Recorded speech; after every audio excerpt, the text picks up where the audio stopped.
Assalomu alaykum ko'rik muxlislari. Mana biz Qashqadaryo viloyat Dehqonobod tumanidamiz. O'sha rayonda o'zida uyda oldiga ekilgan mana ko'chatlarimiz. Bugungi sanamiz 2025-yilda 11-iyuni. Bu ko'riklarimiz o'tgan yil hosil olingan. Mana o'tgan yil mana shu kindigigacha bu tarafini kesgan. Endi bu taraf kesilar. Kindigigacha.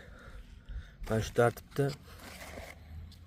2 yil, 3 yil hosil olsa bo'ladi ko'ragimizdan.